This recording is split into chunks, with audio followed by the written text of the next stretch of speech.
ജീവിതത്തിൽ ഒരിക്കലും നഷ്ടപ്പെടരുതെന്ന് വിചാരിച്ച ആ ഒരു സൗഹൃദം എനിക്ക് നഷ്ടപ്പെട്ടപ്പോൾ എനിക്ക് ആം, മെയിൽ സൗഹൃദങ്ങളോട് എനിക്ക് ഭയം തോന്നിത്തുടങ്ങി. ഇന്ന് എന്നെ പിടിച്ചു നിർത്തുന്നത് എൻ്റെ ഫീമെയിൽ സൗഹൃദങ്ങൾ തന്നെയാണ് എന്ന് കരുതി എനിക്ക് ആണുങ്ങളോട് ദേഷ്യമാണെന്നോ വെറുപ്പാണെന്നോ എന്നുള്ളതല്ല.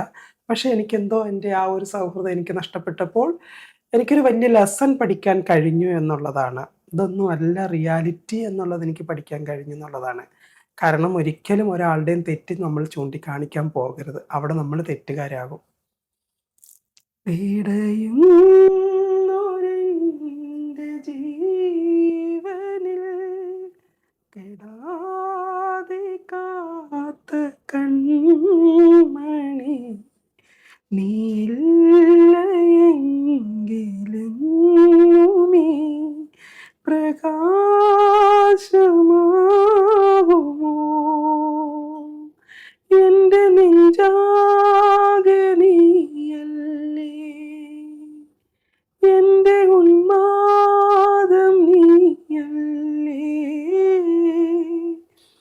നിന്നെ അറിയാനുള്ളൂ നിറയാ ഒഴുകി ഒഴുകി ഞാൻ എന്നുമെന്നും ഒരു പുഴയാ ആരാധികേ